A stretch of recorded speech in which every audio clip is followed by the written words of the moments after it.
Imagine you're sailing across the vast, empty Atlantic Ocean. You spot a ship on the horizon. It's a brigantine, sails fully set, cruising perfectly.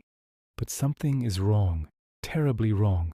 You approach the vessel, and as you climb aboard, you find the deck is deserted. Not a single soul is present. No crew, no passengers. The ship is completely empty. The cargo holds are full. The food supplies are intact. There are no signs of a struggle, no blood, no panic. It's as if every human being on board simply decided to step off the side into the abyss. This is the central horror of the Mary Celeste.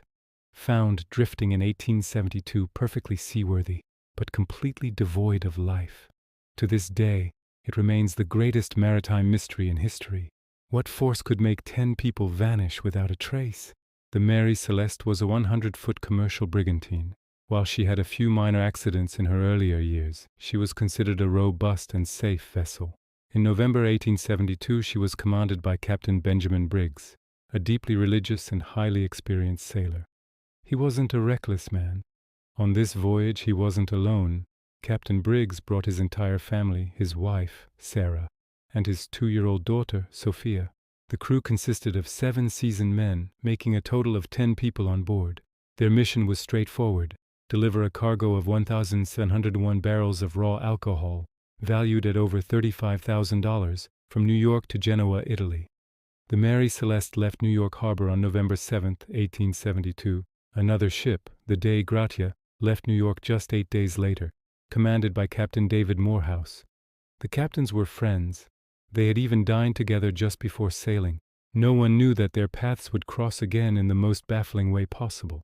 On December 5, 1872, roughly 400 miles off the coast of Portugal, the crew of the Dei Gratia spotted a ship sailing erratically. It was the Mary Celeste. Captain Morehouse hailed the ship. No response. He sent his first mate, Oliver DeVoe, and 2 crew members to investigate. DeVoe later described the moment he stepped onto the deck as a feeling of heavy dread. The silence was crushing. They found the fore-hatch and the main hatch covers were secured, meaning the cargo was safe. The sails were set, but some were damaged and flapping, which is why the ship was drifting strangely. Most importantly, there were no signs of a struggle. No blood, no violence. But when they looked over the side, they saw the crucial missing piece of the puzzle. The ship's lifeboat was gone. It looked like it had been hastily launched, and the ropes used to hoist the lifeboat had been deliberately cut, not untied. This suggested that the 10 people on board had left the ship in a great hurry, taking the lifeboat with them. But why?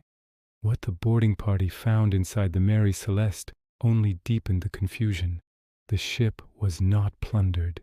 Captain Briggs's chronometer, used for navigation, was on the floor, broken. But the navigational sextant was missing, suggesting someone took it deliberately. The most disturbing details were personal. In the crew's quarters, personal possessions were left behind. Pipes, shaving gear, and clothes were still neatly folded. In the captain's cabin, Mrs. Briggs's sewing machine was untouched. Her jewelry box, containing valuables, was full. Money was found in a drawer. Even Sophia's toys were still in place. This wasn't piracy. Pirates would have taken the valuables and the alcohol cargo. In the galley, the cook's work was still visible. Some reports exaggerated this, saying meals were still hot. But the truth is equally strange. The cook's fire was out, but pots and pans had been left dirty. Below deck, the cargo of alcohol was intact, though 9 barrels showed evidence of leakage. However, the ship's logbook was gone.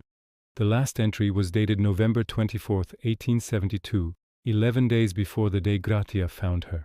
The entry noted their position was 100 miles west of the Azores. Everything pointed to a sudden, spontaneous abandonment between November 24th and December 5th. When the Mary Celeste was towed to Gibraltar, a legal investigation began. The Attorney General was immediately convinced that foul play was involved. How could a ship be abandoned without a storm? He suspected mutiny, piracy, or insurance fraud. The piracy and mutiny theories failed immediately. No blood, no bodies, and all valuables were left untouched. No one would steal the crew and leave the money. Insurance fraud failed. because Captain Briggs was a part owner of the ship, and the cargo was worth far more than the hull. Sinking it would not have benefited him, and why would he sacrifice his wife and child for a small insurance claim? The sea monster or kraken theory was a popular one at the time, suggesting a gigantic squid or creature pulled the crew overboard. While dramatic, there was no physical damage to the hull to support this. The sea itself was not calm, but there was no raging hurricane.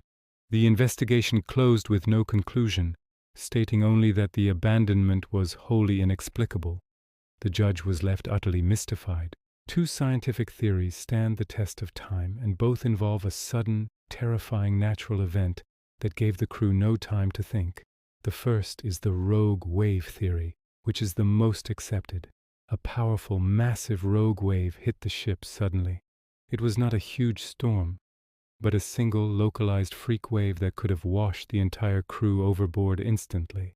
However, the most likely scenario is that the wave crashed onto the deck, damaging the lifeboat and scattering some equipment, but not killing the crew.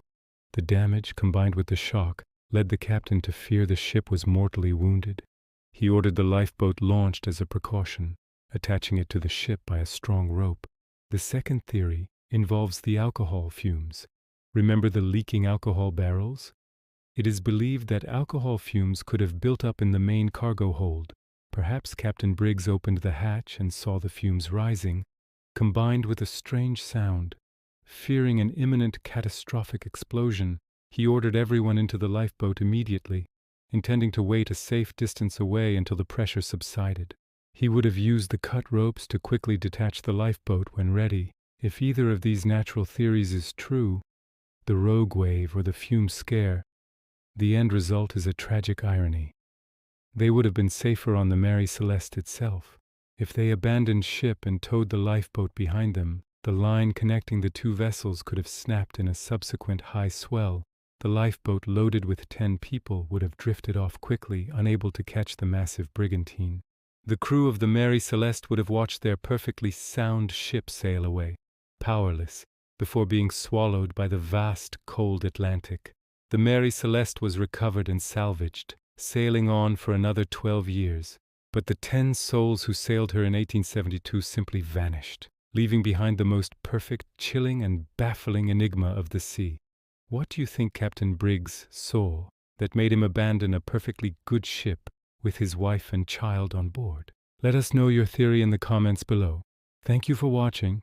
Like and subscribe for more stories from the darkest corners of history.